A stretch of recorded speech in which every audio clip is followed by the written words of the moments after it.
Hi, I'm Nancy Walton from the Autism Support Network in BC. In the previous video, we explored treatment options and learned that research has shown that the most effective approach to helping children with autism to reach their full potential is applied behavior analysis, or ABA. ABA, if done correctly, can allow children with autism to learn new skills and to help reduce inappropriate or harmful behaviors. Remember from our previous video that applied behavior analysis is a branch of psychology. ABA involves the systematic teaching of skills.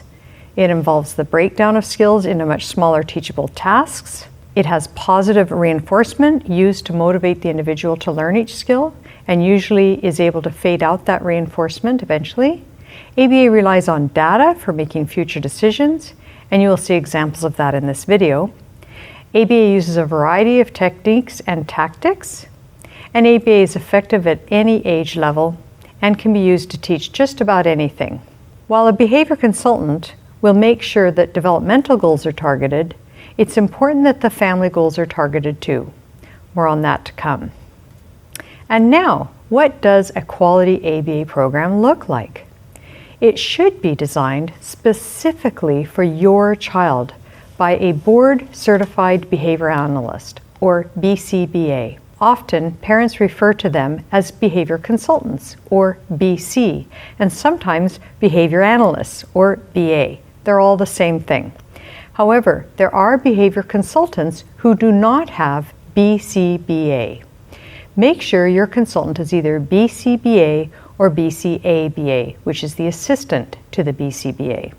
If they do not have the breadth of education to customize an intervention for any individual across the spectrum, and they are not regulated by a very strict code of ethics and accountability that BCBAs must adhere to. The behavior consultant designs your child's programs, but the behavior interventionists, or BIs, will work one-on-one with your child to facilitate or deliver these programs. Some parents may use the term therapist or tutor, but using the term BI is starting to be the norm. ABA takes place at a table throughout your house, in the community, at school, at the workplace, anywhere. The length of sessions and number of sessions may vary. There should be a team meetings at least once or twice a month to make sure everyone is consistent with how to do a program. The ABA program should be purposeful, fun, and energetic. Programs will fall into one of three categories, although there's some overlap. There's developmental skills like imitation, following a one-step instruction, learning to read. These are all listed in the Assessment for Basic Learning and Language Skills, or ABLS. Then there's reducing negative behaviors, self-injurious behavior, meltdowns, eloping, which is running away, touching inappropriately.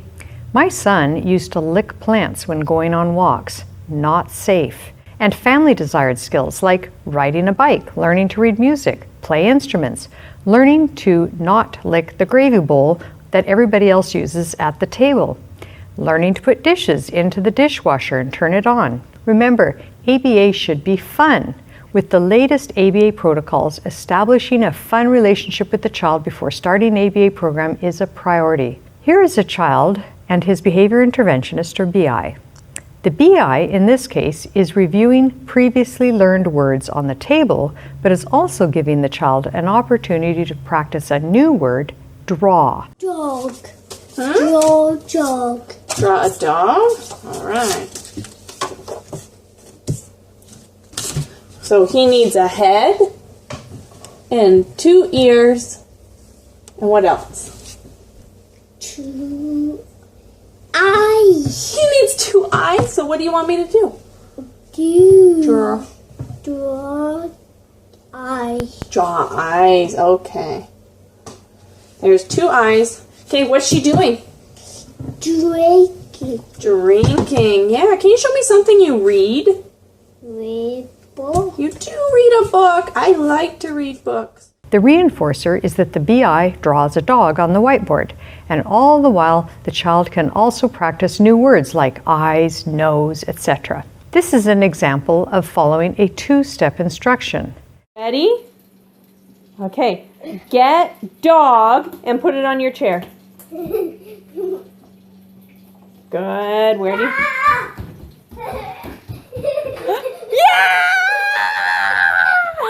This is a program that would be run after one-step instructions are mastered. Notice how much fun the child is having. Here's an example of what programs a 6-year-old might be working on. Remember, ABA is very child-specific, so this may be nothing like what your own child would be working on. But I want to make the point of the breadth of programs. Notice in the academic field are fine motor skills like holding crayons and coloring with crayons, gross motor skills like skateboarding.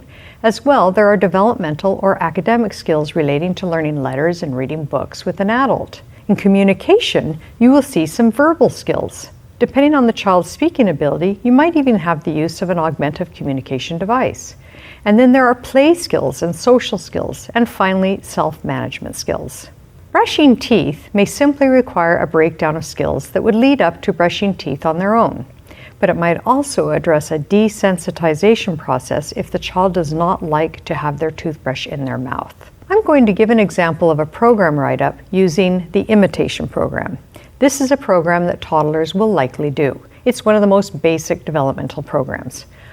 Most toddlers will begin to imitate their siblings or parents at about 16 months, but children with autism often do not learn to do this organically. Here's what the program write-up can look like. Your consultant's program may not be laid out like this, but should have the same components. This program is under the category of gross motor imitation. Programs should have a long-term objective. In this case, the student will imitate 10 correct responses per minute with 1 or fewer errors. Then there are short-term objectives, or STOs, that will build up to the long-term objective.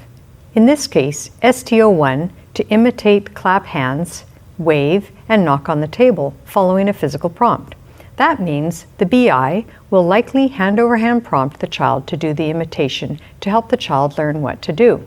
Each short-term objective, or STO, will have clear instructions for the ABC, or the antecedent, the behavior, and the consequence, depending on the success of the behavior. In this program, the antecedent, or cue, is for the BI to say, do this, and demonstrate the target gross motor movement, like do this. And then the BI will take the child's hands and clap them. It scripts that if the student imitates the action within 3 seconds, that is a correct response, or a plus sign. In this case, it's hard to get an incorrect response since the respondent is prompted. But it's written here that incorrect or minus sign is given when the student does not imitate the action within 3 seconds or demonstrates a completely different action. Notice the preciseness of the expectations, within 3 seconds. For another child, that might be within 10 seconds if the child processes much more slowly. If you look at the bottom of this program, you will see the next short-term objective. The student will be expected to do the imitation on their own, have an independent response. Now, depending on the response, the program also writes how the BI, or behavior interventionist, will then give a consequence. Remember, antecedent, behavior, consequence. In this case, if the behavior was correct, the BI gives an FR1 praise. Oh, what on earth is that? There's a lot of ABA lingo, and your BIs will learn that lingo quickly. It's not necessary for you to do so unless you are going to run programs yourself. Anyway, an FR1 means praise given every time there is a correct response. FR2 means praise given every 2 responses. It's important to note that reinforcement is effective and meaningful for the student. If they do not enjoy the consequence of their response, then it is not reinforcing and the program will not be effective. And if the response is incorrect, they do it with the prompt, no reinforcement is given.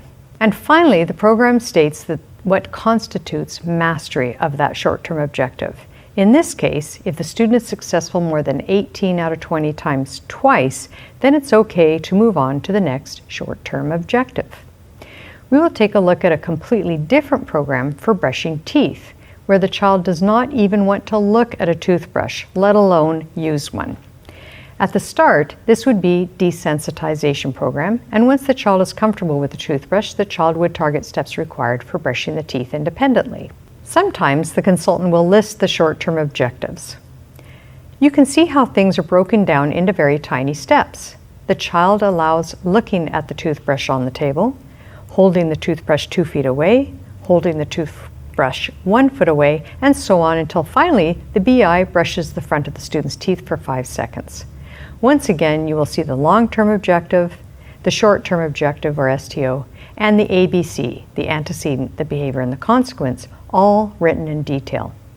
Usually the behavior consultant will keep track of when a long-term objective started and ended. When you look through all the LTOs or long-term objectives that have been completed, you can undeniably see that the child is learning. This is particularly useful in a school setting. Here is another example program with the goal of understanding good peer interaction for recruiting attention, or in other words, asking someone to play with you.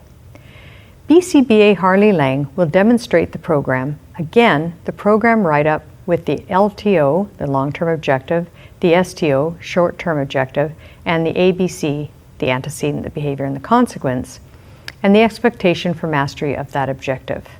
Now let's take a look at this program. So let's suppose you have some dolls like this, and let's suppose also that there's a student sitting across from me. I might set up the program something like this. All right, we're going to talk about recruiting attention.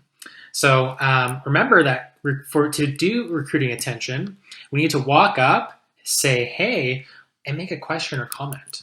Let's see if these dolls can do that. Ready, set, and action. Let's play with this slinky. Okay, let's pull it like this. Whoa! Wow, it's moving so far. I like the blue slinky. At this point, you would pause the role play and you would ask the student, was the dinosaur cool or not cool? Because the first STO is with an echoic prompt, you would provide the answer. So is this dinosaur cool or not cool? He's cool. Then you might do another demonstration where the dinosaur doesn't demonstrate part of the skill. Okay, we're going to talk about recruiting attention again. Let's see if they get it right. Ready, set, and action. Woohoo! This is so fun. I know. Whoa! I love the slinky. It is so fun to play with. Okay, pause. Was the dinosaur cool or not cool? The correct answer would be not cool, because while the dinosaur walked up, he didn't make a question or comment about the slinky. So that's that program in a nutshell. Data collection. This is one type of data sheet. Each column in this case has 20 loops of discrete trials, or as we talked about before, an antecedent, behavior, and consequence, or ABC. The plus represents correct response of the behavior, and the minus for incorrect response or behavior. Sometimes the data is graphed on a separate sheet, but I like this format where you can see the graph immediately after completing 20 trials. In this first column here, after 20 trials, the student was successful 8 out of 20 times. In the second column, 12 out of 20 times. Then 18 out of 20 and 19 out of 20. The last two are meeting criteria. So the BI draws a line down the data sheet and starts short-term objective B. Now things are slightly harder for the student, so he or she is less successful, dropping back down to 8 out of 20 successful trials, and eventually meeting that criteria. If you graph data, you can clearly see that the student was slow, but then has gotten better at STO-A, and then started slow again, but got better at STO-B. Notice that curve repetition, always leveling out in the mastery range. This student is learning new skills. It's undeniable. In this example, you can see that the data is going up and down and never reaches up to mastery level. This means something is wrong, and it's not the student. Perhaps the short-term objective is too hard. Perhaps the reinforcement is not motivating enough. Perhaps two different BIs have different understanding of a correct response. When my son was about 3 years old, he was doing a one-step instruction program. He had 3 objects on the table. One instruction was talk on the phone, the other one was brush hair, and the third one was ring a bell. The data was not going well, and my son was getting very frustrated. It turned out that when the antecedent or cue was brush hair, one BI accepted just picking up the brush, but the other BI expected him to brush his hair. So when he only picked up the brush, knowing this was okay with the previous BI, he was told it was incorrect. We quickly identified the problem and just had the BI prompt him to brush his hair and give him a yay for choosing the brush. Very quickly, he learned that the instruction actually meant to brush his hair. This is why data is very important to suss out inconsistencies like this. By the way, that is also why it's important to have team meetings to make sure everyone is doing the program in the same way. What good ABA is not, it is not a cookie cutter program. It is not guessing game to see how your child is doing. The data alone will explain what has been done and whether it was successful. ABA is not using harsh punishments, and ABA is not sitting at a desk or table. Having said that, it is great to have a child learn to sit at a desk or table, as they can do so at the dinner table and at school. The table provides a quicker way to learn lots of words and phrases, but as you have seen in the videos I showed you, you can be creative and find other ways to teach. And ABA should be taking place outside, in the mall, in the PE class, at the beach. Wherever the child might be, they can use ABA to manage their aggression or elopement, or to work on not hugging strange girls when you're 20 years old. If you had a bad experience, there's lots of factors to consider before ruling ABA out as a good treatment option for your child. Maybe you did not have a quality consultant. Maybe one BI is not following the program. Perhaps the schedule of reinforcement, the rewards, is not high enough. Sometimes the consultant is great, but not a good fit for the particular student or the family. Perhaps there are other medical conditions like an ear infection or a headache. Here are some examples of ABA with older children or adults. You might continue to work on social relationships. This can include social media or texting. You might work on reading other people's emotional cues, practice having a job interview, or have specific training for a job, prepare for college by learning how to do time management, dating protocol, sexual health, which might simply include where it is appropriate to masturbate. They might learn about taking public transit and learn skills for living independently. Remember, in the treatment options video, I talked about ABA freeing my son from the fear of microwave sounds that made it difficult for him to enjoy going to friends' home. He also hated having his socks off and would not go to the beach. Once we got him used to going barefoot, he could enjoy going to the beaches for the rest of his life. Here's my son putting his imitation skills to use in the school. I stated before that my son learned how to read music and can play piano, drums, and clarinet, but a school aide ran a program with him to help him pay attention to the conductor and follow the hand signals for raising the instrument to get ready to play. One time, he got kicked out of band in grade 7 because he discovered the loud squeak noise that the clarinet can make. He thought it was so funny he did it over and over again, and finally he got kicked out of class. So we designed a program where he had 4 Tootsie Roll tokens, and each time he squeaked his clarinet, he would lose a token, and thus be losing a Tootsie Roll. Immediately, he was motivated to not squeak. Eventually, the token system was faded out, and he was a model band student. Band was, in fact, his favorite subject. Without ABA, he would not have been able to stay in that band class. When he reached high school, his band teacher had already tried to teach a student with autism who did not have an ABA program previously. It did not work out, and he was very reluctant to take my son in his class. My son's support worker had to convince him that my son would be able, no problem, and he was fine. He attended all concerts with his EA, his educational assistant, and we gave her a fake clarinet so that she could look like any of the other students. My son learned independent skills, which then led to a job. Through ABA, my son learned his skills as a dishwasher and even learned knife skills. He had 2 jobs before COVID. He still required support during his work because, for example, he loved to blow out the candles at the patrons' tables, and that was not going to keep him a job. So the BI stayed with him to help him manage his behaviors, but he was mostly working independently and earning money. Quality ABA programs requires quality BIs. Always strive to improve your child's team. While we need to find solutions for the difficulties your child might be having right now, it's important to always think about your child's future. I'll leave you with that. I'm hopeful that you will start up a quality ABA program for your child so that he or she can learn new skills and deal with problematic behaviors. Next up is hiring a behavior consultant. You will also learn the pros and cons of clinic-based ABA versus home-based ABA.